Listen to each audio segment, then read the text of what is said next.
Sunday morning conversation. Sunday morning. Hey, it's Pastor Misha, and today, listen to this, is my actual birthday. So it's my birthday, gonna party like it's my birthday. Hey, hey, hey. And I'm excited to be celebrating it with you. This is, as I've been celebrating all month long, and I've been talking to you about life is lifing. In John 10:10, it says that the enemy comes to kill, steal, and to destroy. But it goes on in that because it says, but Jesus himself has come to give us abundant life. And that's why I'm celebrating. I'm celebrating because I have abundant life. And I know it was not of my own. The reason why I get up every morning, the reason why I'm able to press through the day, the reason why I'm able to keep the smile on my face is because my Savior, Jesus Christ, has granted me, has given me abundant life. And you know what? He wasn't selfish, he wasn't self-centered, and he wasn't just giving it only to me, but he's giving it to you too as well. So today, we're going to talk to you about what does abundant life look like? People have these ideas and images, and we've even, identified people in life to say, that person, they must be living right because they have everything. They got the cars, the houses, the land. They got this going on. They always flying here and there. You catch them on, these social media platforms, and they're doing this and they're doing that. And, you think, oh, wow, they doing it. They're out here. And you know what? But they may not have peace. They may not have joy. They have no one to spend it with, the time with. And so abundant life for me, abundant life for me means I'm fulfilling the will of God in my life. Whatever God has ordained for me, that I'm allowing it to happen. And when I say allowing it to happen, that's literally what I mean. I'm granting God's gifting access to me. I'm granting God's promises that he said that he promised for me access to my life. So many times God has said, I'm going to do a miracle in your life, or I'm going to bless you, or I'm going to extend his promise to you. And we don't give it access. Like we block it. How do we block it? We block it with doubt and fear and disbelief. But you've got to remove the blocks, remove the blockage so that the promises can flow freely, so that the blessings can flow freely. Deuteronomy 8 tells us that he will bless you going in and coming out. He's got blessings stored up for you, not just for you, but for your children's children. And so we need to receive those blessings. And how do we do that? By removing the blockades, by getting out the way and allowing for things to flow in our lives. So I celebrate my life, not because I've, done everything that I needed to do. I've got more things to do. But I know the only way that I was able to get here was through God. And so where I'm going, it's going to take God. And I promise myself I'm going to hang out with him. If nothing else hangs with me, me and God going to be running this thing together. And I'm so excited. So let's talk about this, again, the abundant life and celebrating life. This abundant life is when you're fulfilling your will, the will of God that's in your life. One of the things that I love most, and that's ministry. Literally, what I'm doing with you every Sunday morning gives me so much joy. When I stand in the pulpit and I'm speaking to the people in the audience, to see their lives change right before my very eyes, to know that it's nothing about me, but it's what God has promised them, and just to remind them of his promises and of his blessings, it just does something for me. When I encounter people, as I'm just moving in the grocery stores or at events and organizations, and people say to me, you know what, I heard that message that you ministered, and was what you said is what was life-changing. When I get the testimonies of people that say, you prayed for my aunt who was in the hospital and she was turning for the worst, but then you prayed and now she's turning for the better. It's not because of my prayers. There's nothing power in me, but it's just the mere fact that my prayers encourages them to have just a little bit more faith that caused them to push through it. It's those testimonials when people say, you know what, I was going to go wrong. I was going to make the wrong decision, but I thought about something that you said, or maybe you called me right on time, and it caused me to make the right decision, and my life is better.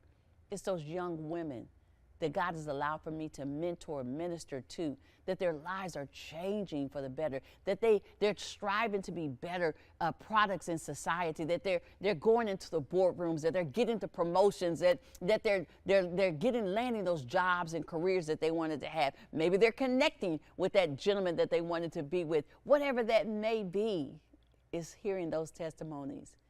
It's seeing you all in our conversations, in our group chats, and in our book club conversations. And you say, you know, when you shared this with that book, it just did something for my life. I'm noticing my life changing. My conversation is changing. The people around me are changing. I'm changing my tribe a little bit because I realized that the people I was associating with just, you know, wasn't benefiting. They weren't aligned with me.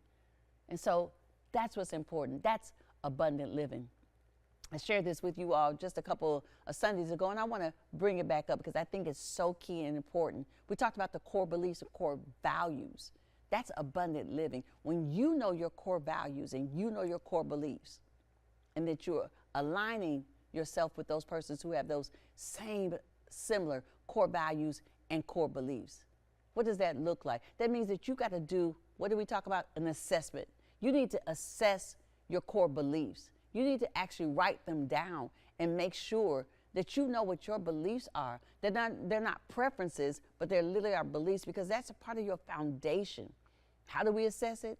Our behavior follows our belief. So if you can assess your behavior, then you'll know what your belief is. If you really truly believe a certain way, it's going to show up in your behavior. And if you really behave a certain way, it really testifies of your belief. So you need to assess yourself. Second thing is, we talked about this, appraise your values. You need to do an appraisal on your value system. You know, what do you really value? What are you spending your time in? What are you investing in? What are you prioritizing? Those things are valuable to you. Whatever you spend your time on. Think about your day, 24 hours. What are you spending time in? If it's in ministry, if it's helping someone else, if it's working for your family, if it's working so that you can get ahead in life, that means that's valuable to you. Family, your life, you, that's valuable to you. If you're spending time in ministry, that's valuable to you because you've invested in it. So you need to do an appraisal on your value system and then look at your alignment. Who are you hanging out with? Who are you aligned with? Because your alignment, it contributes to the abundant living. And let me just tell you something. If you're running with the wrong folk, it can take you down the wrong way. But hanging out with the right folks can put you in the right places.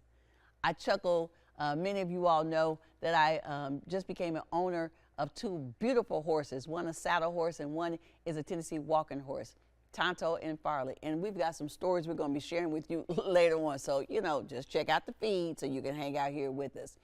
But, you know, just being an owner, now I'm going places, a store that I've never shopped at before, and I get the plug in for Tractor Supply, so I'm going to plug that in for you.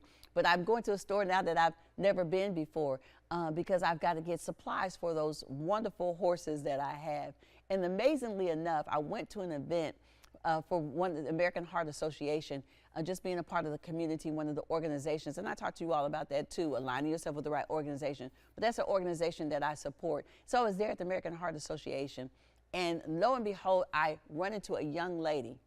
And she and I talk. And within the first 2 minutes, I found out that she's actually over the diversity, inclusion, and equity, diversity, equity, and inclusion at Tractor Supply. See, that's what God will do for you when you are walking and living in His will and you have abundant life. I just started going to a store that I've never been before. Then I meet someone who is at the corporate level in this organization or in this business. And she said to me, you let me know if you ever need anything. We hooked up on LinkedIn and she gave me a shout out, gave her a shout back so that we can stay connected. But isn't that just like God? That's what God would do to you when you have abundant life. He came that we would have access to life, that we can live beyond our wildest dreams.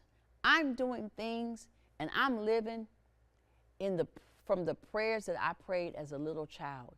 I'm living a testimony of things that God promised me when I was in my teenage years, that he did not forget the promises and he did not forget the prayers that I prayed, but he made sure that I would see the results of what I gave to him. That's abundant living. I challenge you as part of your homework to really sit in this space and take the time, one, to assess your core beliefs, really seriously appraise your values, and then for you to align yourself with those persons that can take you where you need to go. And then think about your abundant living. Are you really getting out of life what you should be? Are you really living the life that God designed for you? Are you really putting in the extra work and being intentional to have life, that God life? That when you lay down at night, you sleep in ease and you sleep in peace. And I really do have that.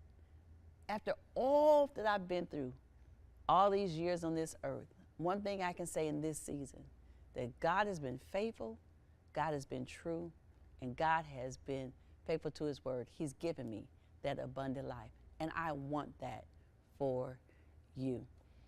So again, to you all, thank you so much. Thank you for the party on yesterday, for the well wishes, for the shout outs that you gave to me, for the text messages, calls, and emails, and Facebook posts that you've been sharing throughout this morning already. Thank you, thank you, thank you. And I know probably there's going to be more to come. I appreciate you. And it doesn't go for granted. It's not something that I just expect to happen, because people don't have to be kind. So when they are, you ought to say thank you. And I'm so grateful for your kindness, for your gentleness, and for what you've done for me. And all I ask God is that he would give me the strength to continue to minister to you, because this is what I literally love to do. I ask you to hang out with us for 7:45, because we have a special guest that's going to celebrate my birthday with me at the 7:45. So I'm excited to hear from Pastor Ella Clay. She's been a mentor in my life. She's been someone who has been so supportive and been guiding me for years since I've been here in Nashville, Tennessee, and I can't wait to hear from her. And then at the 10 a.m. service, they told me that I could speak on my birthday. Oh my goodness. We're going to look forward to what God has to say at 10 a.m. So join us on our social ministry platforms at 7:45, 1 hour of power, Nashville location. And then join us at 10 a.m. at our Nashville church, 4300 Clarksville Pike, Nashville, Tennessee. And you can catch us on our social ministry platforms as well. And you also can catch us at our new highway location, 191 West Shelby Drive. A powerful word will come forth there as well. So to all of you that said happy birthday, thank you, thank you, thank you. To my father, to my family, my siblings, and to those who love me. And thank you to those who put together that wonderful birthday party on yesterday. I appreciate you so much. Cathedral Praise, you're in my heart, you're in my mind, you're always in my prayers. I love you all so much, and I appreciate you. Remember this, your voice is valuable, your voice is powerful. So go out and speak life into everything that you do and say. And thank you for sharing my birthday today. God bless you. Bye-bye.